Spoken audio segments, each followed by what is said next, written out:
Bonjour, chers amis PFC du Portugal. Bonjour, Madame la Présidente. Je suis très heureuse de vous retrouver par visio interposée. Donc, vous m'avez demandé de présenter PFC Nouvelle-Aquitaine, qui est la région la plus proche de vous en France. Alors, PFC Nouvelle-Aquitaine, c'est un peu plus d'1 million d'hectares. Et ça représente à peu près 40% d'hectares certifiés. La Nouvelle-Aquitaine fait 2 millions, 2 millions 8, 2 millions 5, 2 millions 8 hectares. En nombre de propriétaires, c'est un peu plus de 25 000 propriétaires et nous avons 190 exploitants forestiers. Et nous sommes une filière extrêmement, enfin très intégrée parce que nous avons plus de 520 entreprises sur le territoire de la Nouvelle-Aquitaine qui sont certifiées PFC. Alors, c'est des entreprises très très différentes, hein. Il y a bien sûr les propriétaires que je viens de nommer, il y a les coopératives, il y a les pépiniéristes, il y a les exploitants. Il y a des experts forestiers et puis il y a dans la chaîne de transformation les panneaux, les parquets, les tonneliers, le déroulage, l'emballage, toute la filière de pâte à papier qui va jusqu'à l'imprimerie. Donc tout ça fait 520 entreprises certifiées aujourd'hui en Nouvelle-Aquitaine. L'équipe de PFC elle-même, donc qui travaille directement en Nouvelle-Aquitaine sur PFC, c'est 4 personnes et qui en fait travaillent à 90% pour la forêt privée et les 10% restants, bien sûr, c'est la forêt publique qu'on appelle chez nous l'ONF.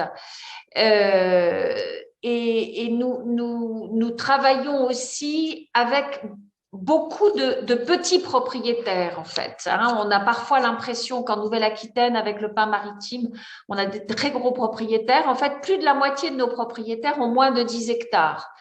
Et c'est pour ça que nous sommes sous une formation, nous travaillons en certification de groupe, ce qui permet justement de certifier les petits propriétaires par des possibilités de mutualisation.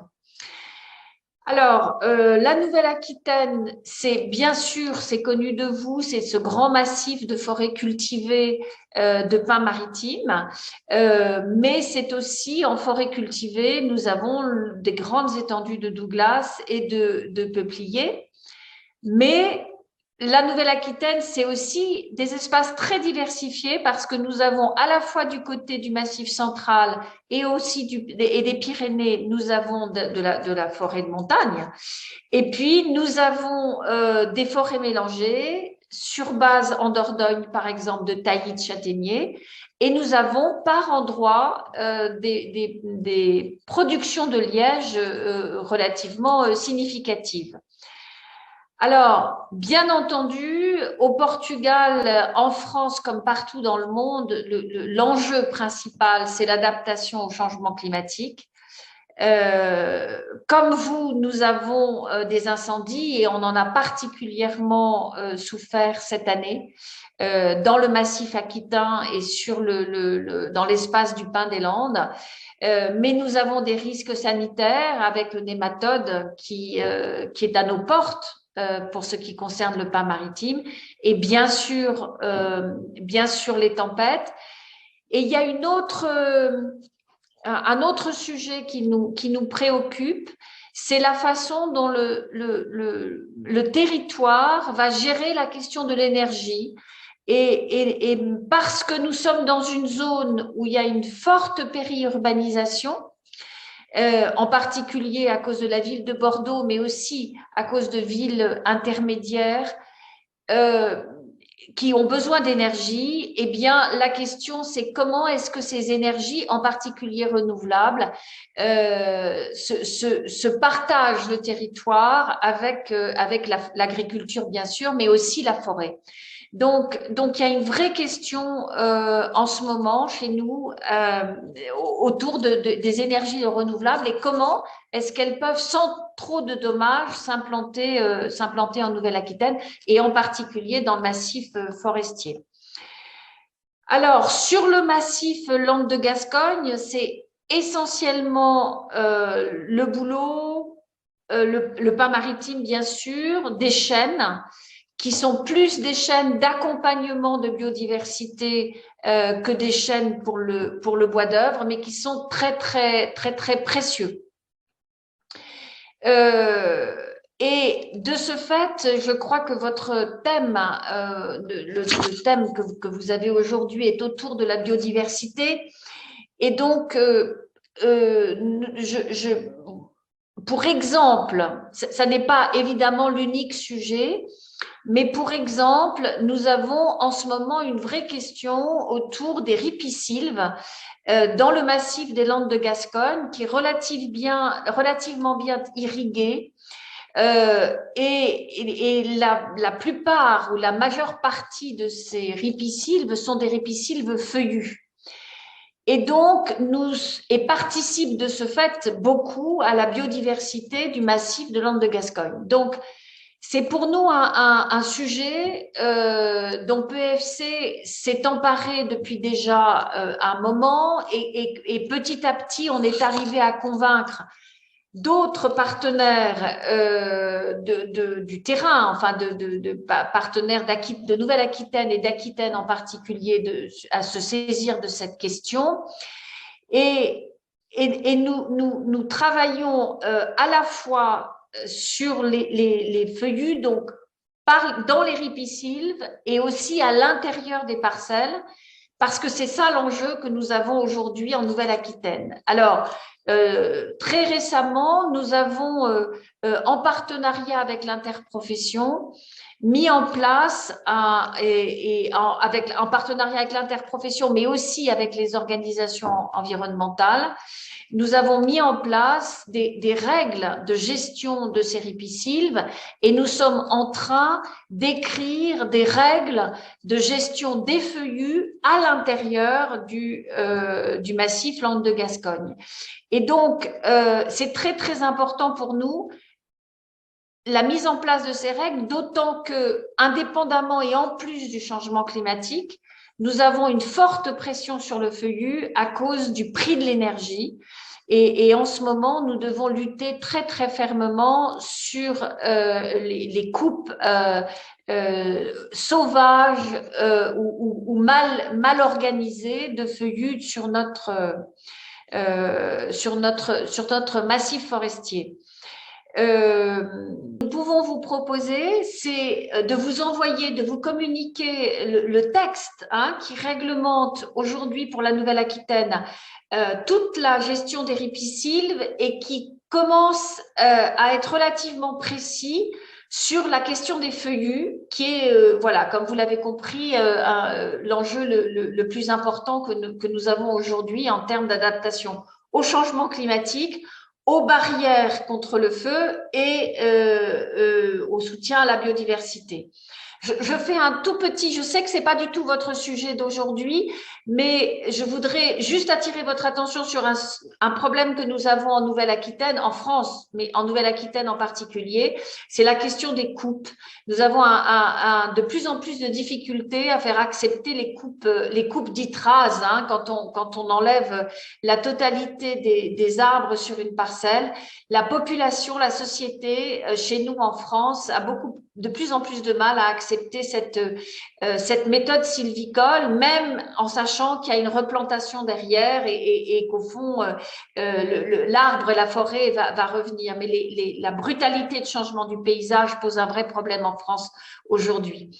Je reviens sur le sujet qui, je crois, nous intéresse les uns et les autres, qui est la question de la rémunération des services écosystémiques. Alors, c'est un sujet qui préoccupe tout le monde en France en ce moment, avec différentes initiatives. Pour ce qui concerne PFC et singulièrement PFC Nouvelle-Aquitaine, nous avons initié l'année dernière, donc sur un programme qui a déjà maintenant 1 an, en partenariat avec le Centre national de la propriété forestière, la mise en place d'un certain nombre de living labs,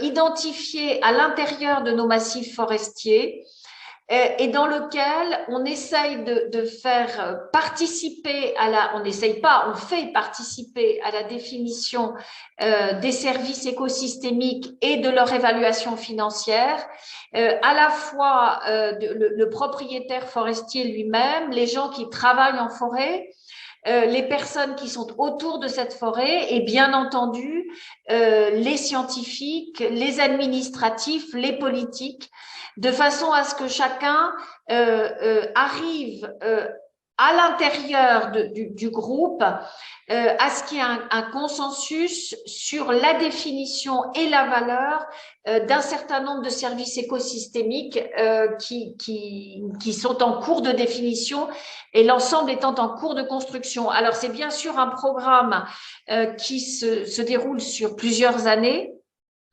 Nous en sommes au tout début, mais clairement, ce à quoi nous voulons aboutir, c'est d'avoir un référentiel service écosystémique PFC qui puisse être applicable, alors bien sûr avec des nuances en fonction des massifs et en fonction des essences, mais qui puisse être applicable à l'ensemble de la France.